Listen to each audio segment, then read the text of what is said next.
Welcome back to our channel. If you are preparing for the PMP without reading the books and want to excel your project management skills, you are at right place. So today we will start the task 12 of domain 1 people, that is define team ground rules.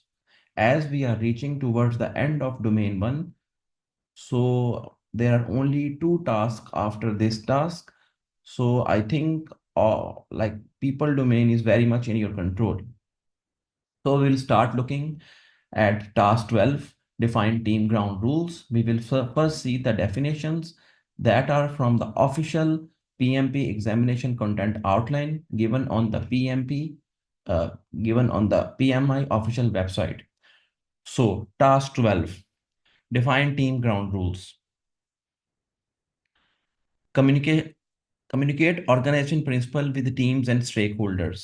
अब आपने क्या करना है जी, जो आपने लोगों को बताना है कि ये टीम के जो ग्राउंड रूल्स बनाने हैं। अब आपने कम्युनिकेट ऑर्गेनाइजेशन के जो आपके प्रिंसिपल हैं वो आपने अपनी टीम और स्टेक होल्डर्स को बताने हैं। इस्टेब्लिश एन एनवायरनमेंट, आपने कैसा इन्वायरमेंट बनाना है that foster adherence to the ground rules, कि ताकि जो आपके ग्राउंड रूल्स की पाबंदी की जाए जो आपने बनाया है। Manage and rectify ground rules by violations, अगर तो आप कोई भी स्टेक होल्डर या टीम उसको ग्राउंड रूल्स की वायलेशन करता है तो उसे आपने मैनेज करना है और रेक्टिफाई करना है। So these are only three definitions. Now what is team charter? Team charter हमने पिछले चैप्टर टास्क 11 में भी देखा है। टीम चार्टर क्या होता है? ये प्रोजेक्ट चार्टर का एक पार्ट होता है। तो इसमें टीम आता है document that provide structure, team values, agreements and operation guidelines. ऐसा है जिसमें ये सारी चीज़ें आपके दी जाती हैं। Team values, communication criteria, conflict resolution guideline, decision making process and team guidelines. Team जो चार्टर है उसमें टीम की वैल्यूज, कैसे वो बात करेंगे, कैसे वो डिसीजन लेंगे, कितनी बार वो मिलेंगे, मीटिंग की क्या गाइडलाइंस होगी, ये सारी चीज़ें इसमें पार्ट होती हैं।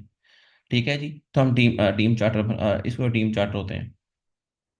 अच्छा, टीम चार्टर के बाद हम टीम चार्टर में सारी चीजें होंगी, इसको हम पिछले चैप्टर में देखा था। इसके बाद हम ग्राउंड रूल्स बनाते हैं कि आपके what are the ground rules for the team. Ground rules are the agreed upon guidelines. ये वो होता है जो आप टीम के साथ बैठ के एग्री करते हैं for behaviour and communication that all team member must adhere to during a project. Like किसी ने भी अपनी वर्चुअल टीम मीटिंग के दरमियान अगर कोई टीम मीटिंग हो रही है, एक ग्राउंड रूल बताते हैं कि कोई भी अपना माइक्रोफोन ओपन नहीं रखेगा। This can be one ground rule, ये बनाया जा सकता है, ये टीम के साथ मिलकर बनाए जाएंगे। तो ग्राउंड रूल के बेनिफिट्स क्या होते हैं? देखें, इम्प्रूव्ड मीटिंग प्रोसेस, जो आपके मीटिंग के प्रोसेस हैं वो बेहतर हो जाते हैं। आपने पहले लिखा होता है कि ये ग्राउंड रूल है। या कोई भी बबल नहीं चुबाएगा, एक ये भी ग्राउंड रूल हो सकता है। मैं आपको समझता हूँ, बबल नहीं चुबाएगा ड्यूरिंग मीटिंग, तो ये कि भी ग्राउंड रूल हो जाएगा। या अपने सारे फोन, मोबाइल फोन सारे साइलेंट रखेंगे जब कोई स्पीकर बोल रहा होगा, या सारे भी मीटिंग, पूरी मीटिंग के दौरान मोबाइल फोन सबके साइलेंट होंगे। फिर क्या इसका फायदा होता है? बेटर डिसीजन मेकिंग भी होती है इससे। और clear expectation from the start, ये राइट और clear expectation from the start होता है। तो देखें, ये decision making, specially decision making में आपको हेल्प देता है, प्रोसेस बेहतर होते हैं और एक्सपेक्टेशंस क्लियर होती हैं आपकी स्टेक होल्डर टीम से क्या एक्सपेक्टेशंस हैं। तो ये टीम प्रोजेक्ट चार्टर का पार्ट होता है टीम चार्टर, जिसमें ये सारी चीजें होती हैं। उसका पार्ट होता है ग्राउंड रूल्स। ठीक है, अब आगे देखेंगे manage and rectify, rectify ground rule violation. अच्छा, कैसे आप करते हैं? आपने ना talk to the team member one to one, कोशिश करनी चाहिए जब रेक्टिफाई कोई वायलेशन करता है ना, तो उसे आप वन टू वन बात करें अपने टीम मेंबर से। यूज कन्फ्लिक्ट रेजोल्यूशन टेक्निक, आप कोई ना कोई कन्फ्लिक्ट रेजोल्यूशन टेक्निक यूज करें। Replace team member if violations are frequently and serious, उस टीम मेंबर को रिप्लेस कर दें अगर जो आपका वायलेशंस हैं जो फ्रीक्वेंट है, जो सीरियस है। तो रिप्लेस भी कर सकते हैं। अगर आपने देखा है पहले रेजोल्यूशन हो, आप वन टू वन बात करें, फिर रेजोल्यूशन टेक्निक देखें कॉमन और फिर वरना अगर ज़्यादा सीरियस है तो रिप्लेस भी कर देंगे, कोई ग्राउंड रूल्स या टीम चार्टर में जो आपने चीज़ें लिखी हैं उनको पूरा नहीं कर रहा। अच्छा, most common source of complete, ये मैंने प्रोसेस चैप्टर के दूसरी तीसरी लेक्चर में आपको डिटेल से बताया है। शायद ये टास्क वन है इसी डोमेन, पीपल डोमेन का ही। तो कॉन्फ्लिक्ट आता कहाँ से है? मोस्ट जो है ना, या तो स्केड्यूल पे कॉन्फ्लिक्ट आता है, या तो प्रायोरिटीज होती हैं, या तो ह्यूमन रिसोर्सेज जैसे कॉन्फ्लिक्ट आता है। ये अगर आप यहाँ पे मेरा ऊपर जाके कॉन्फ्लिक्ट रेजोल्यूशन वाला टास्क वन देखेंगे तो आपको डिटेल से कॉन्फ्लिक्ट के बारे में पता लग जाएगा। अच्छा, अब आप देख रहे हैं कि आपने जब बैक आप देखें, हमारा जो ये चैप्टर का था, defining team ground rules, manage violations and effective communication. तो इफेक्टिव कम्युनिकेशंस के लिए आपको निगोशिएशन स्किल्स आनी चाहिए। निगोशिएशन स्किल्स क्या होती हैं? Qualities to reach favourable solution for two और मोर पीपल। मतलब कि ऐसी आपके पास क्वालिटीज हैं, या क्वालिटी दैट अलाउ टू और more people to reach a favourable solution. किसी दो बंदे जो बात कर रहे हो तो कोई फेवरेबल सिचुएशन निकालें या विन विन सिचुएशन निकालें। Team member negotiate.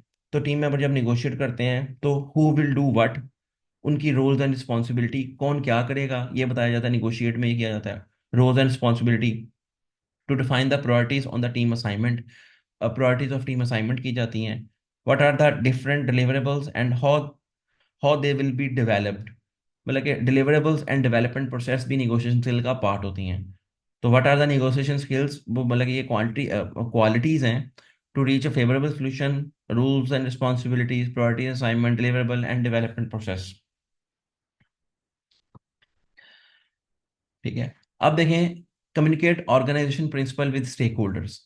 आपने जो आपने कम्युनिकेट करने हैं, जो आपके ऑर्गेनाइजेशन प्रिंसिपल हैं वो स्टेक होल्डर्स को बताने हैं। ये हमारे जो डेफिनेशन थी उसका भी पार्ट है।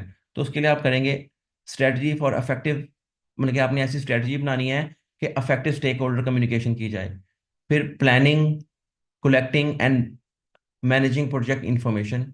मतलब कि आप प्लानिंग करें, कलेक्टिंग, मैनेजिंग प्रोजेक्ट इंफॉर्मेशन करें, और फिर इंश्योर करें, ensure stakeholder are informed throughout the life of the project including the team charter।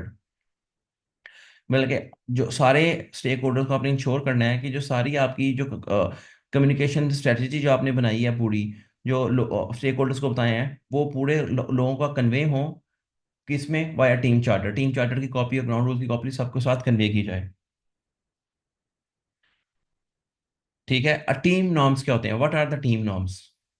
अब आप देखेंगे, जब आपने वो भी कर दिए, rules for interacting among team members. आपस में बात करने के लिए, टीम मेंबर्स का बात करने के लिए आपने कुछ रूल्स बनाते हैं कि किस तरह बात किए जाएंगे। टीम नॉर्म्स, ये भी कीवर्ड है, तो बहुत ज़्यादा इस चैप्टर में कीवर्ड्स हैं, आपने याद रखने हैं। Meeting norms, conflict management norms आप बनाते हैं, मीटिंग के क्या नॉर्म्स होंगे। ये ग्राउंड रूल्स के अंदर आता है team norms. Conflict management norms, decision making norms, और कम्युनिकेशन मेथड आपके कौन कौन से होंगे। ठीक है। आई थिंक ये क्लियर है टीम नॉर्म्स का, कि टीम के अंदर आपने किस तरह rules for interacting among team members, मतलब कि आप वो हैं जिससे आप टीम मेंबर्स का इंटरेक्शन और बातचीत करेंगे। अच्छा, एंड में देखेंगे ब्रेनस्टॉर्मिंग। ब्रेनस्टॉर्मिंग भी यहीं पे मैं डिस्कस करना चाहूँगा। ब्रेनस्टॉर्मिंग क्या होता है?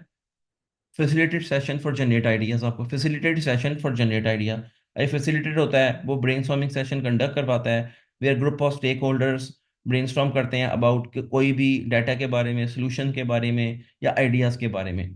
कोई आपने आइडिया जनरेशन करना होता है। एडवांटेज क्या है? सारे स्टेक होल्डर्स को बुला के, कॉस्ट इफेक्टिव टेक्निक है, सारे मिला के इकट्ठा दिमाग से सोचते हैं, इजी टू यूज, और इनकरेज आइडिया बिल्डिंग। ये बहुत जो सारी multinational, Facebook, Meta, LinkedIn, Google, ये सारी कंपनीज हैं, एप्पल, ये सारी ब्रेनस्टॉर्मिंग को बहुत ज़्यादा तरजीह देते हैं। ये ब्रेनस्टॉर्मिंग सेशन करते हैं, अपनी पूरी दुनिया से लोग बुलाते हैं और अपने हेड ऑफिस में बैठ के आइडियाज़ देते हैं। वो ब्रेनस्टॉर्मिंग पूरा पढ़ेंगे, ब्रेनस्टॉर्मिंग को पूरा आइडियाज़ देते हैं, और वाइल्ड आइडिया को ज़्यादा इंकरेज किया जाता है।